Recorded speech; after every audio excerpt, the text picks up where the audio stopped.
Justice Scalia did an interview with New York Magazine. It's embarrassing. I don't know how else to say it. There are so many people on the right that worship this guy. I mean, they think he's their intellectual leader, and you're about to find out just how absurd that is.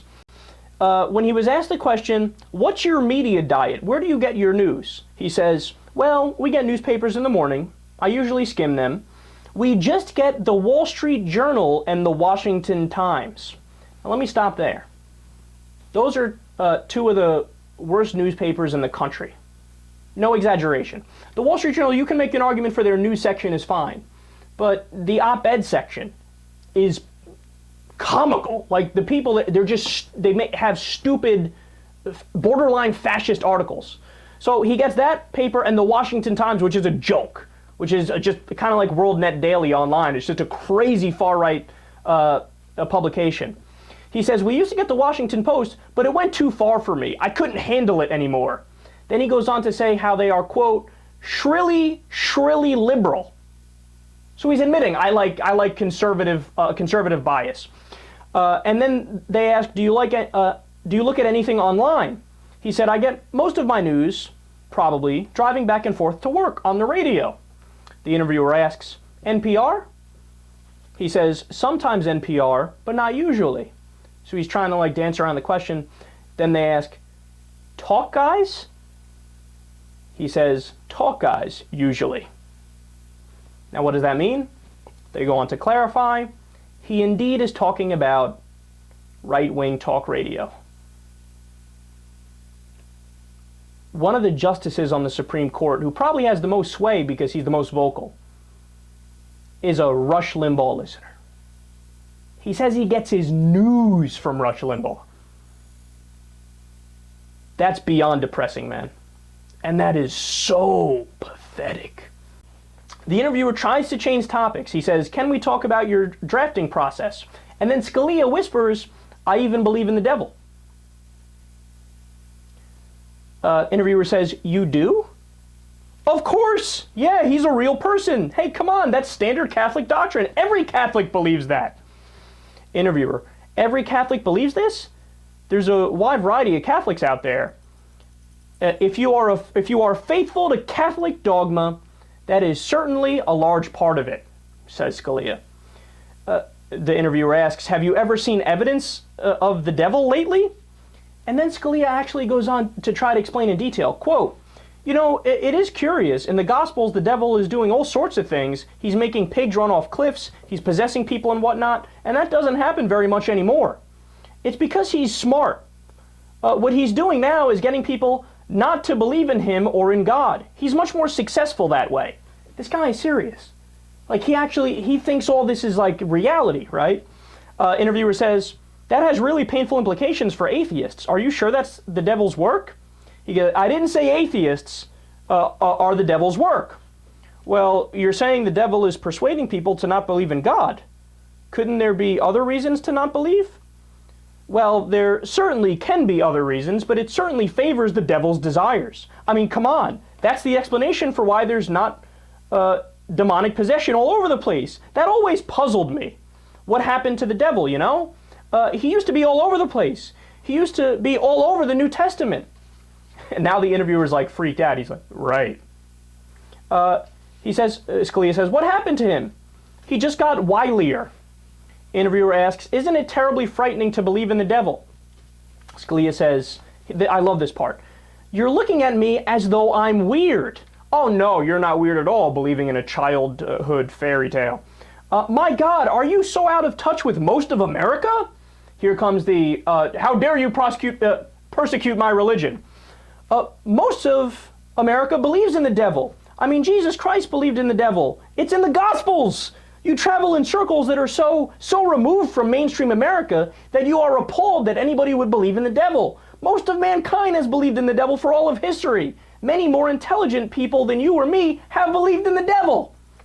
So he's making an impassioned plea as to how the devil definitely exists. And this is the intellectual leader of the Republicans. That is so pathetic. Interviewer says, I hope you weren't sensing contempt from me. It wasn't your belief that surprised me so much as how boldly you expressed it. Scalia says, I was offended by that. I really was.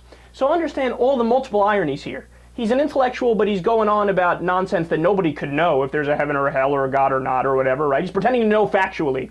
And then he plays the offended card. Now notice, Republicans always say that about Democrats. Oh, these Democrats, they say they're offended at every turn, right?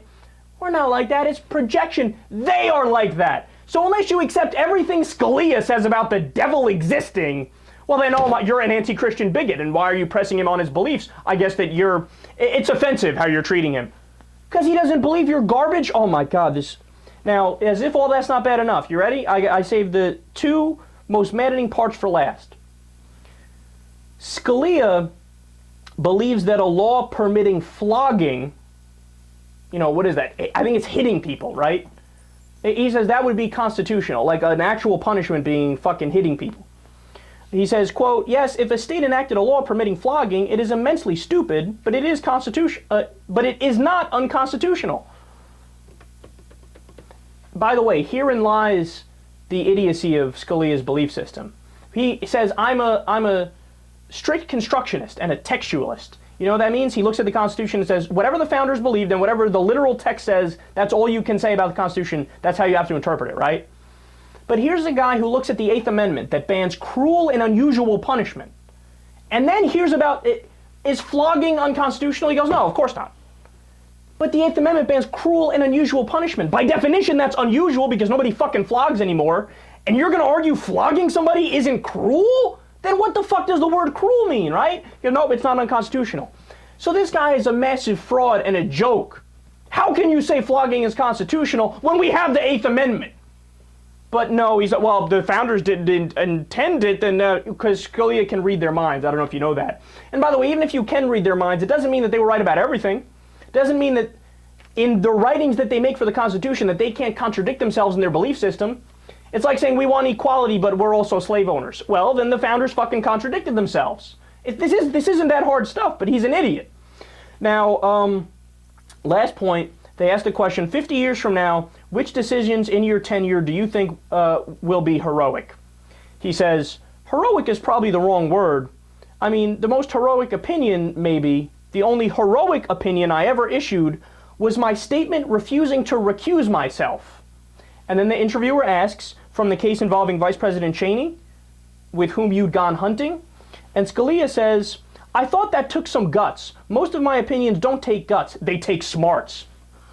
Yeah, one could argue.